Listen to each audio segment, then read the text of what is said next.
Fellas, you know Degree Cool Rush deodorant, right? Well, last year they changed the formula, and guys were mad about it. One dude even started a petition. So guess what? Degree heard us, admitted they messed up, and brought the original Cool Rush scent back exactly how it was. And it's in Walmart, Target, and other stores now for under $4. So grab some and remember why its cool, crisp, and fresh scent made it the #1 men's antiperspirant for the last decade. Degree Cool Rush is back, and it smells like victory for all of us.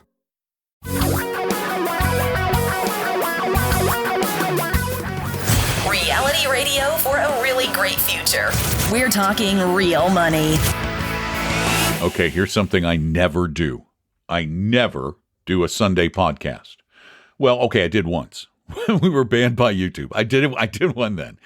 Hi, everybody. I'm Don McDonald. This is Talking Real Money. We just have a lot of questions that I'd like to get through. And you can call your questions into the show or the podcast at 855-935-TALK, 855-935-8255.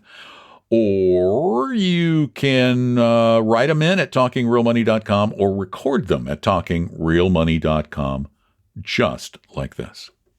Hi, my name is Karen.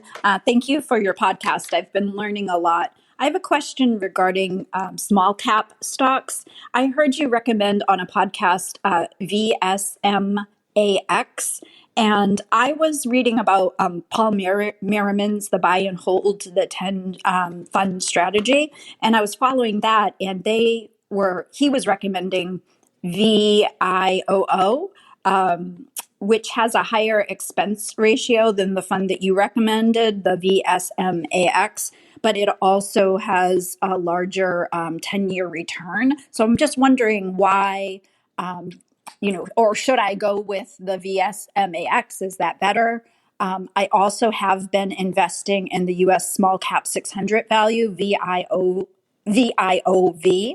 And as well as I just started doing some international small cap value, AVDV, and all world small cap VSS. So my question is, should I keep those 4 funds? So I'm getting international small cap blend in small cap value, US small cap blend in US small cap value, or is there an easier way to go about that, maybe with what you mentioned, the VSMAX?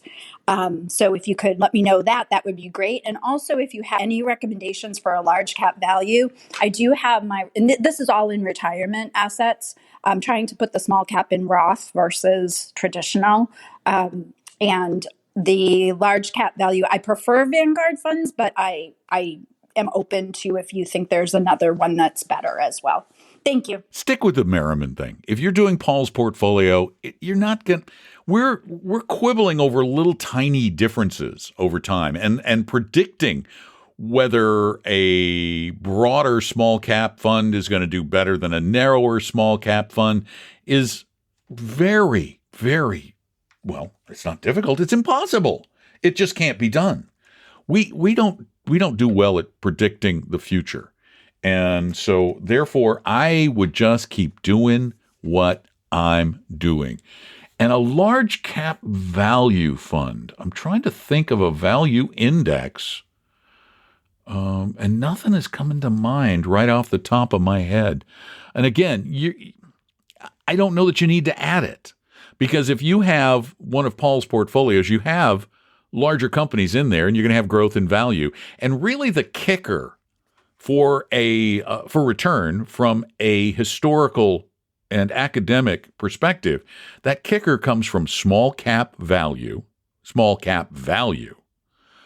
or from like things like emerging markets, or from just generally value. You can just get a value fund, but I don't think why make it more complicated than it needs to be. This is one of the reasons why we just suggest 3 fund portfolios at talkingrealmoney.com from Vanguard, Fidelity, and Schwab. Because we're talking tiny little differences over time. And if you have a gigantic portfolio, that might make a lot of difference. But for a lot of people, it's hard to do, and it's hard to stick with it and maintain the discipline. And then you get into the weeds and you start thinking, well, maybe I should do this and maybe I should do that. And that kind of sounds like what you're doing, Karen. Find something that works for you. And if that's Paul's portfolios, keep doing it and don't deviate from it, because we don't know what might be better going forward. We just look back and say, these are the things that have done well in the past and kind of stick with it because the differences may be meaningless. Thanks so much for the call. We do appreciate it. And let's take another. Hi, Tom and Don. I love your show. Hey, my question today is, this is Andy from Ohio, by the way. I have a question. I have listened to Dave Ramsey, and I know you're not a big fan of his, but one of the things I picked up on his podcast was recommendation for Xander identity theft insurance. And I subscribed to that as for myself as well as my parents because they had some issues with their Social Security number getting taken once, period. So I was wondering if that is worthwhile or if it's any better than any other identity theft out there or if they really do anything, if it's any good. I don't know if I'm wasting our money or not. Thanks. Well, you're asking a guy who is not a huge fan of being insured against every eventuality. I believe in being insured against the big, more likely things. Cars come to mind. You know, it used to be that houses burned down. They really don't that much anymore since we stopped smoking in this country. I wish I could, but we got hurricanes. Okay, in Florida we have hurricanes.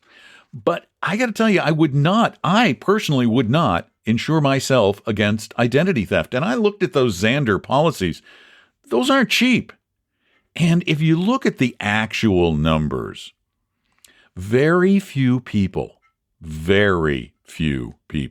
Yes, they quote these big numbers of these billions lost to identity theft. That's not to individuals. That's to banks.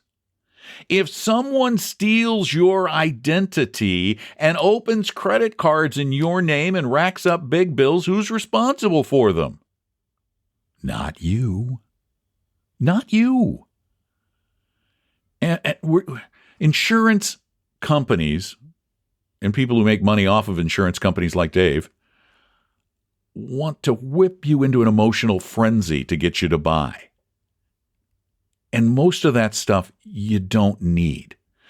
As long as you keep an eye on your credit reports, which I do weekly, I don't have mine frozen. I just watch them because I know how to contact my bank or my credit card companies should something seem suspicious.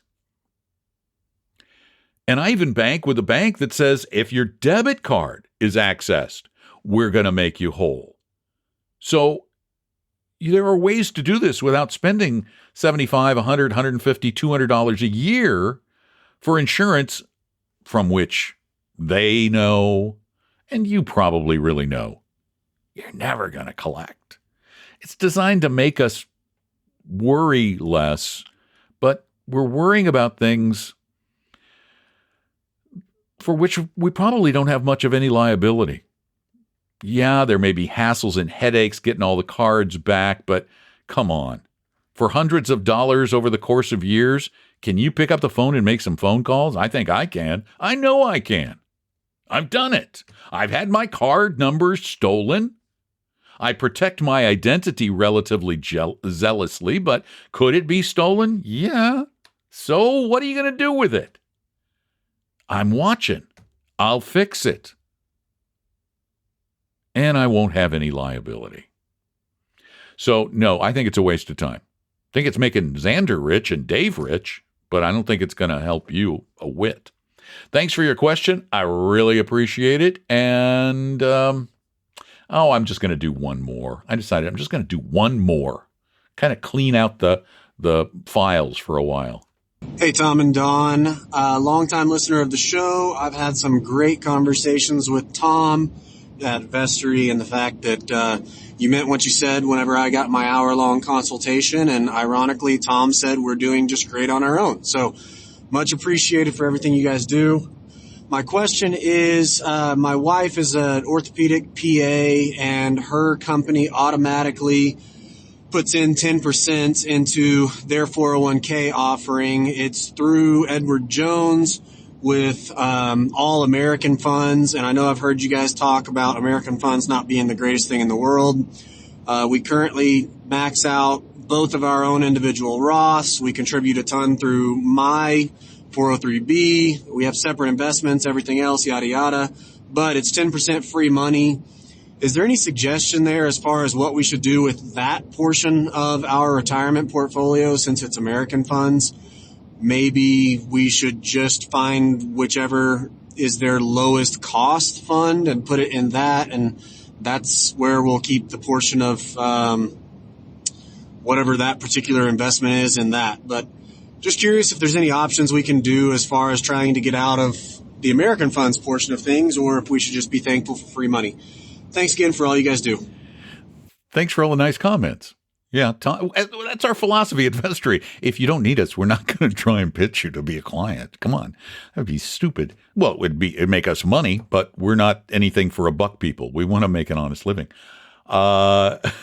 American funds, Ed Jones. Well, here's the first thing I do. Is your wife in good with the partners in this group? I would imagine she is.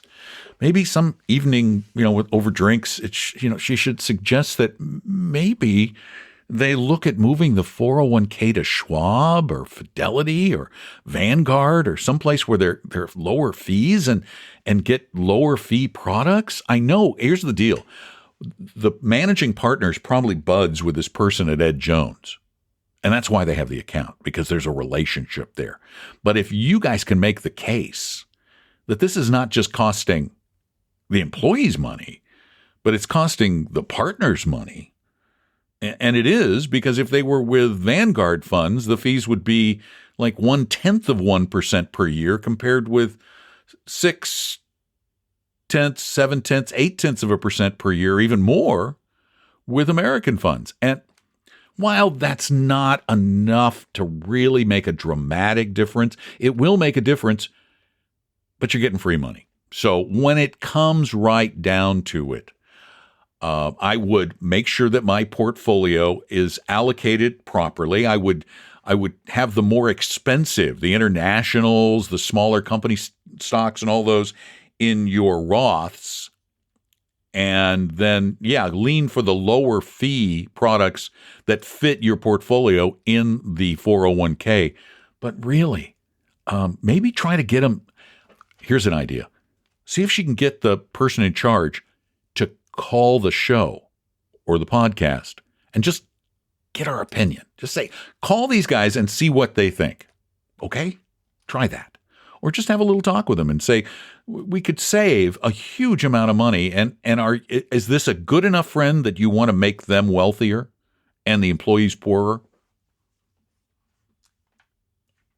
And by the way, the trustees of the plan have a fiduciary responsibility to the employees, to the participants, to get the best products possible. And a case could be made that while these are okay, they're not the best. They're not in the best interests of the participants because of the cost. Thanks for the question. Thank you all for your questions. Thank you all for listening to the podcast. Oh, please tell your friends about the podcast. We really, really want to spread the word. We want people to stop doing all the dumb things that they're doing with their money, because everybody's going to end up better off if that's the case. There will always be dumb people making mistakes for us, so we'll just take advantage of them. But I don't want you getting taken advantage of. So tell your friends. If you like what you hear, leave a review at Apple Podcasts. I know that's kind of a pain if you're not an Apple Podcast person, but they're really the big source of reviews in the podcast industry. And let's see, what else? If you want to meet with one of our advisors, just go to vestory.com. We'll meet with you for nothing. As Chad just said, we'll meet with you for nothing.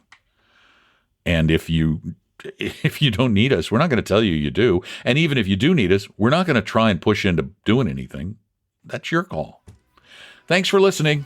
Take care of yourselves. I'm Don McDonald. Talking real money.